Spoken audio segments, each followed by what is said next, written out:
গ্রামের ভেতরে ছোট্ট একটি টিনের ঘর। সকালে সূর্যের আলো ঘরে ঢুকছে। শিউলি রান্নাঘরে ভাত বসিয়েছে। সোহিল গরুতে খড় দিচ্ছে।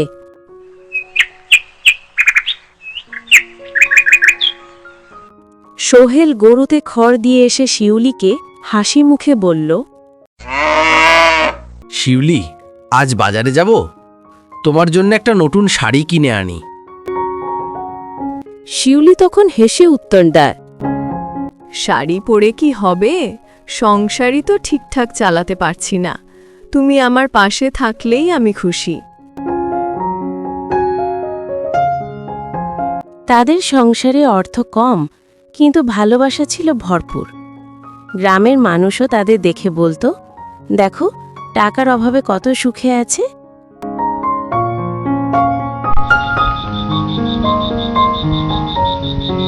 কিছুদিন পর শিউলির বাবা এলেন, হাতে লাঠি, মুখে দুশ্চিন্তা। শিউলির বাবা এসে শিউলিকে বলে,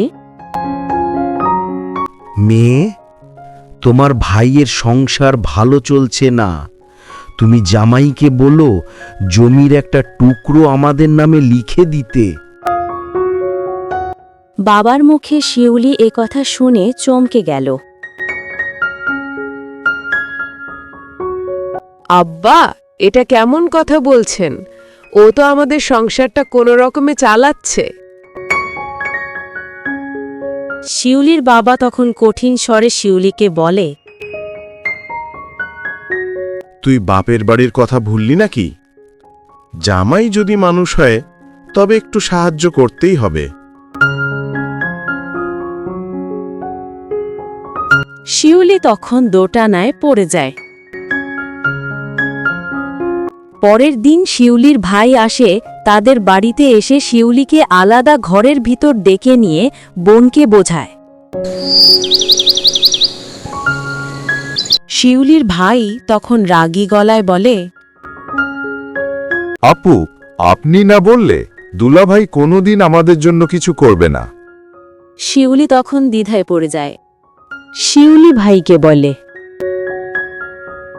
কিন্তু ও খুব পরিশ্রম করে সংসার চালায়। শিউলির ভাই তখন ধমক দিয়ে বলে শিউলিকে, তাহলে কি আমরা কি অচেনা? আপনার বাবার ইজ্জত নেই নাকি? শিউলি আরো বেশি অস্থির হয়ে পড়ে। এরপরে কিছুদিন কেটে যায়, শিউলির মন মরা থাকে, বাড়ির কাজ করে না তেমন।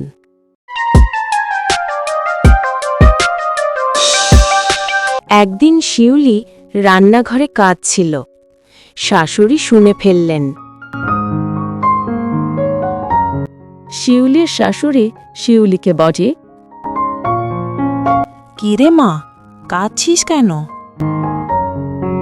আমার বাবা চান সোহিল একটু জমি দিক, কিন্তু ও রাজি হচ্ছে না। শিউলির শাশুড়ি তখন রাগী গলায় বলে, ওরে বাপরে, এই সংসারে আমরা না খেয়ে থাকবো আর ওরা জমি চাইবে? এটা কখনো হবে না।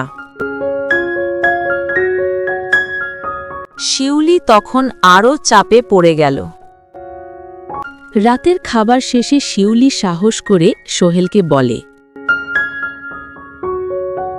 শোনো, আব্বা চেয়েছে তুমি যদি একটু জমি তাদের নামে করে দাও।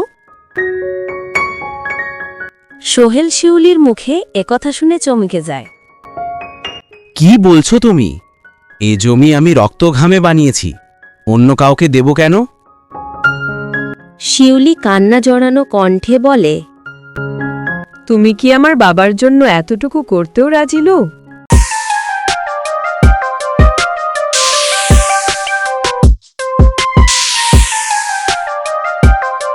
তুমি কি বুঝতে পারছো না তারা লোভ করছে? ভালোবাসা থাকলে এসব কথা বলতেও না তুমি আমায়।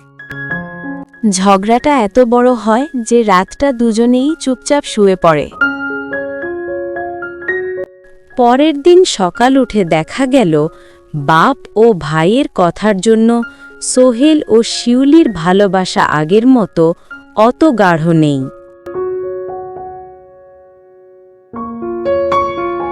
কয়েকদিন পর শিউলির বাবা আর ভাই সরাসরি এসে সোহেলের সাথে কথা কাটাকাটি শুরু করল।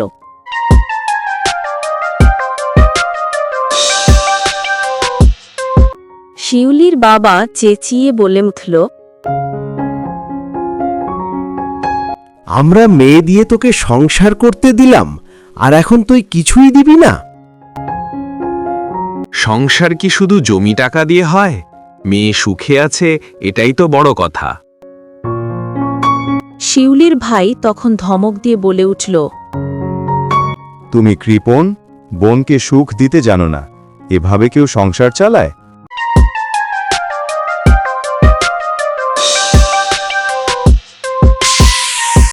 এরপর থেকে গ্রামে কানাঘুষা শুরু হয়ে গেল শিউলির স্বামী বউয়ের বাপ ভাইকে কিছু দেয় না। এক রাতে সোহেলের মা ছেলেকে বলে, বাবা, বৌমা ঘরে বসে কান্নাকাটি করছে, তুমি যদি জমি না দাও সংসার ভাঙবে। সোহেলের চোখে তখন জল। আমার কষ্টের ফসল অন্যকে দিয়ে দিব? সংসার বাঁচাতে হলেও আমি অন্যায় মেনে নিতে পারি না। শিউলি তখন কান্নায় ভেঙে পড়ে। তুমি আমাকে ভালোবাসলে আমার বাবার কথা শুনতে। আমি এই সংসারে আর থাকতে পারবো না। সোহেল তখন মাটির ওপর বসে পড়ে। শিউলি, তুমি যদি চলে যাও তবে আমি একা হয়ে যাব, কিন্তু তুমি যদি সত্যিই আমাকে ভালোবাসতে তবে বুঝতে যে আমি শুধু আমাদের ভবিষ্যৎ রক্ষা করতে চেয়েছি।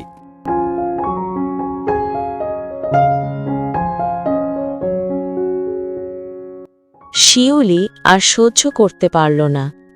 একদিন বাবার বাড়ি চলে গেল। শিউলি চলে যাওয়ার পরে সংসার ভেঙে যায়। একটি সংসার ভাঙার পেছনে অনেক সময় বাইরের মানুষ দায়ী হয়। স্বামী স্ত্রীর মাঝে যদি বিশ্বাস না থাকে তবে লোভ, স্বার্থ আর বাইরের চাপ সংসারকে ধ্বংস করে দেয়। ভালোবাসার বোঝাপড়াই সংসারকে টিকিয়ে রাখে। এই ভিডিও থেকে প্রত্যেকটি স্ত্রীর শিক্ষা পাওয়া দরকার যে স্বামী হলো মা বাবার মতো স্বাদ বা বৃক্ষ।